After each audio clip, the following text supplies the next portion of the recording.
राधे राधे, हरे कृष्णा। कैसे हो आप सभी लोग? आशा करती हूँ आप सभी परम मंगल में हो गए, स्वस्थ हो गए, अच्छे हो गए।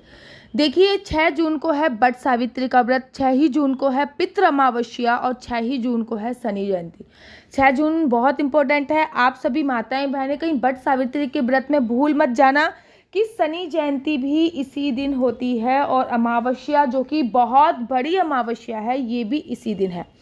सबसे पहले मैं आपको बता दूं, बट सावित्री की पूजन का जो टाइम है वो 11 से 12 बजे के बीच में है और पितरों के पूजन का टाइम 11:30 से 12:30 बजे के बीच में है। जबकि शनि महाराज की पूजा का जो टाइम होता है वो शाम को होता है, वो है 6 से 9 बजे के बीच में।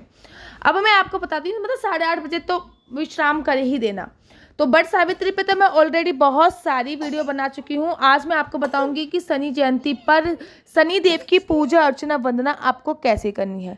साथ ही के साथ इस बात का भी आप लोगों को ध्यान देना है कि शनि देव इस साल के राजा मंगल हैं और इस साल के सेनापति शनि देव हैं।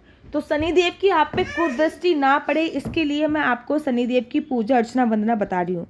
सबसे पहले तो मैं आपको बता दूं कि शनिदेव की पूजा का जो समय है वो है 6 बजे से लेकर 8 बजे तक के बीच में, अर्थात शाम की पूजा बहुत ही इंपॉर्टेंट होती है। सुबह भी पूजा कर सकते हो बट शाम की पूजा का विशेष महत्व बताया गया है। शनिदेव पर कैसे करें शनिदेव की पूजा, तो चलिए अभी मैं ये बता देती हूँ। सबसे पहले तो शनिदेव पर भगवान शनि का पूजन बहुत कल्याणकारी होता है। शनि जयंती पर शनिदेव की कृपा प्राप्त करने के लिए उनका पूजन कुछ इस प्रकार से करें। शनि जयंती पर आपको व्रत रखना है, अगर हो सके तो प्रातःकाल सुबह सुबह स्नान करके काले तिल डाल के स्नान करना है और आपको अच्छे से वस्त्र पहनने थे, मतलब साफ सुथरे वस्त्र पहनने हैं आपको।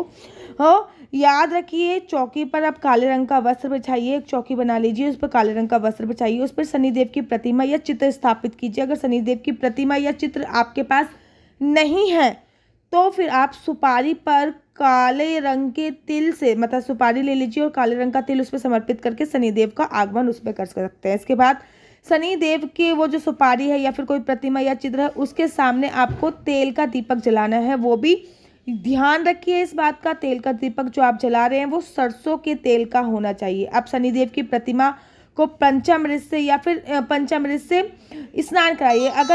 अगर प्रतिमा ऐसी है कि पंचामृत से स्नान नहीं हो पाएगा तो सिंपल सा उसके ऊपर आप हल्का सा 1 बूंद दूध, 1 बूंद दही, ये सब डाल सकते हैं। उसके बाद इत्र उनको लगाना है। शनिदेव को जो भी इत्र लगाया जाता है, अगर वो तिल का इत्र हो तो बहुत ज़्यादा सर्वोत्तम माना जाता है। उसके बाद उनको कुमकुम लगाइए, काजल लगाइए, गुलाल लगाइए। गुलाल लगाना बहुत जरूरी होता है। साथ ही के साथ शनिदेव को फूल अर्पित कीजिए। शनिदेव को इमरती या फिर काले वाले जो रसगुल्ले और तेल से बनी मिठाई का भोग लगाया जाता है। शनिदेव को घी से बनी मिठाई का भोग नहीं लगाता। हाँ, इमरती हो गई और साथ ही के साथ जलेबी हो गई और काले वाले जो रसगुल्ले हैं उनका भोग लगाया जाता है। उनके बाद उनकी पूजा संपन्न कीजिए। उसके बाद ओम शनि शनिचराय नमः, सिंपल सा मंत्र है, ओम शनि शनिचराय नमः का जाप कीजिए। उसके बाद शनि चालीसा का भी जाप कर सकते हैं। अंत में आरती करके पूजा संपन्न कीजिए। एक बात का ध्यान रखिए, ये सुबह की पूजा मैंने आपको बताई है।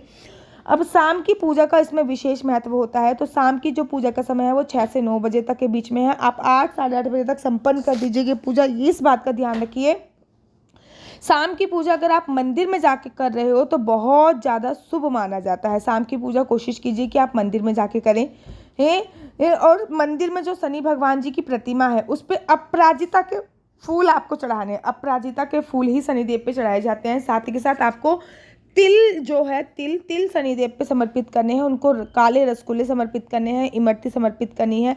साथ ही के साथ आपको सरसों के तेल का एक दिया जलाना है और उनको उड़द की दाल की जो खिचड़ी है वो समर्पित करके उड़द की दाल की खिचड़ी इस दिन दान करना बहुत ज़्यादा शुभ माना जाता है। याद रखिए, इस दिन अपनी दहलीज पर भी सरसों के तेल का दिया जलाना बहुत शुभ माना जाता है। इस दिन आप दहलीज पर भी सरसों के तेल का दिया जलाइए।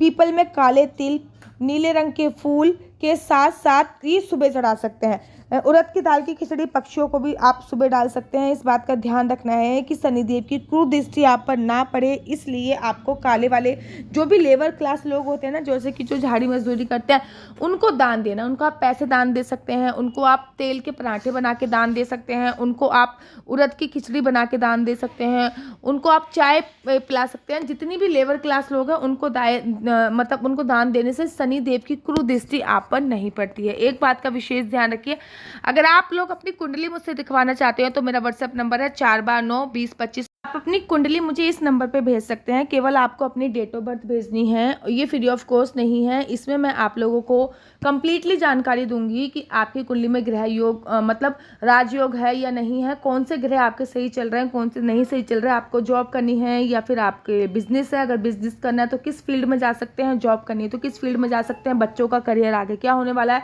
बच्चों का ग्रह नक्षत्र कौन सा सही चल रहा है, कौन सा नहीं चल रहा है, ये सारी जानकारी आपको कुंडली के माध्यम से दी जाएगी। ये सारी जानकारी आपको फ़ोन पे दी जाएगी। कुंडली दिखाना फ्री नहीं है, इसके थोड़े से चार्जेस हैं। तो चलिए अब मुझे दीजिए इजाज़त। अगर आपको मेरी वीडियो अच्छी लगती है तो आप अपना यूट्यूब चैनल हरि बोल को लाइक शेयर सब्सक्राइब करना बिल्कुल भी मत भूलिए। तब तक के लिए मुझे दीजिए इजाज़त। राधे राधे, हरे कृष्णा, हरि बोल।